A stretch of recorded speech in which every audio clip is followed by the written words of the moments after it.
Why is a weekend 3 days? Mainly because in Formula One it's a bit of a classic to have 3 days. We use Friday as a free practice day. So 3 days we have on the race weekend, we just have 3 hours of practice on the Friday. Generally when you get to a track you just need time to learn about the car, about the track, about the conditions. We divide the weekend into 3 parts. Here we would practice, here we would qualify, here we would race.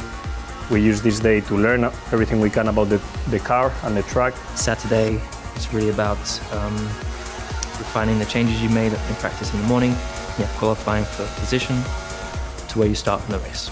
We use this day to exploit the maximum we can out of our machines to qualify as best possible for race day. That is the important day. You can definitely do it all in one day.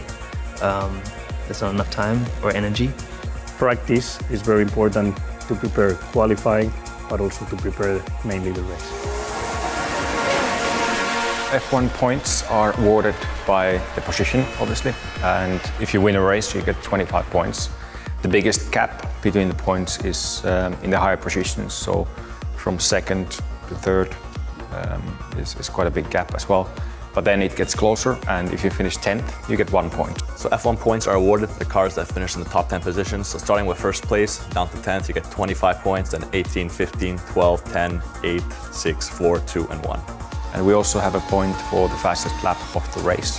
Valtteri Bottas is going for the fastest lap. To gain that, sometimes you might need to compromise your strategy to put fresh tires at the end of the race when you have less fuel in the car, when the car is lighter. So you might try and go for it, but there's always a bit of a risk doing that. Winner gets 25 probably. Second 18, 15, and from there 10th get 1 and everybody can come. Sectors on the track are made for us to basically cut the track in a few sections, so it's clearer to us where we are losing time or where we are gaining time. Most of the tracks have 3 sectors in Formula One. If we draw Barcelona very quickly here, it goes like that, it's very poor, but basically you divide it into 3. You have the first chicane, and turn 3, you have the second sector, and then you have the third sector. First sector, basically we call it the fast sector because you have the whole long straight and a very fast corner that is flat out. The second sector becomes a bit twistier and medium speed corners, and the third sector is actually pretty slow.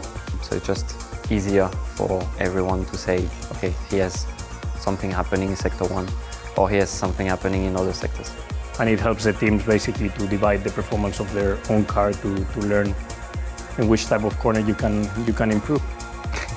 Why are you laughing, man? I feel like an idiot.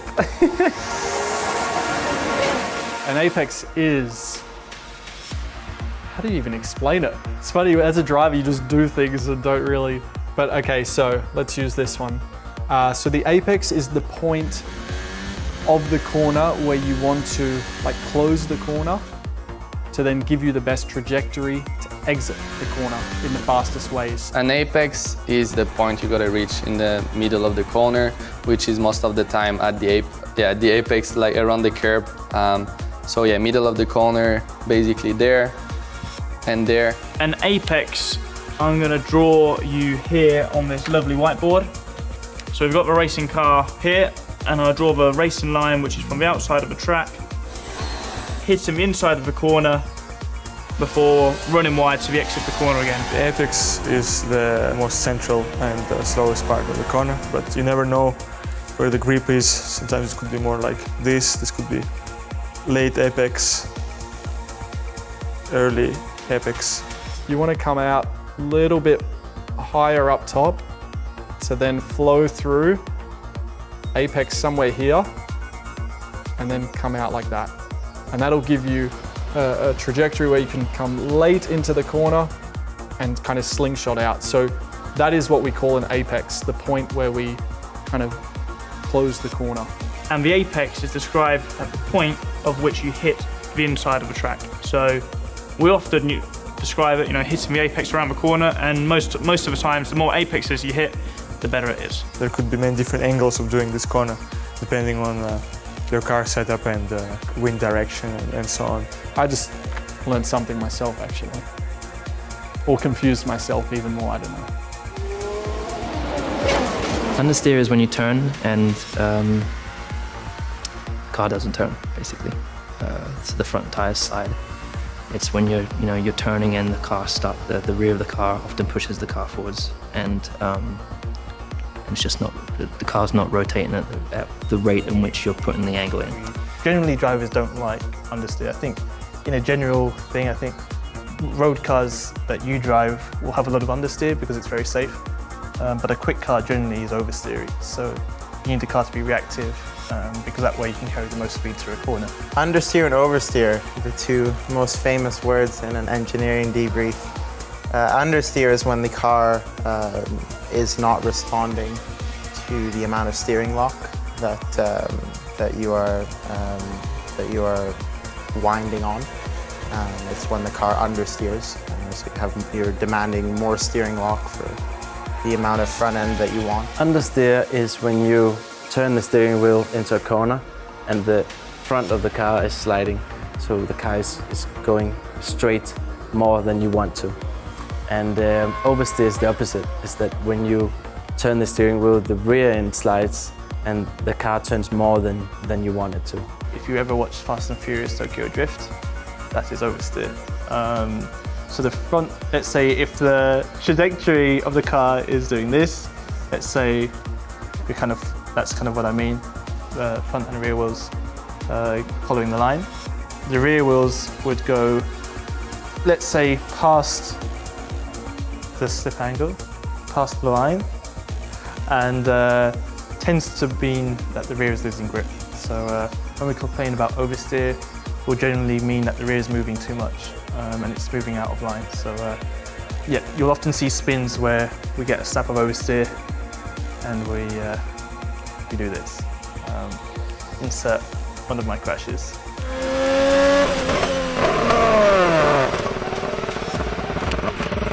The oversteer would be if you come into the corner a bit too fast perhaps, and you maybe have this kind of moment when the rear slides and you have to make a correction, because the rear, if you don't make a correction, then you're going to spin. And oversteer is when you turn and it turns too much and usually overpowers the rear, so the rear steps out and you have to correct. I have a funny story.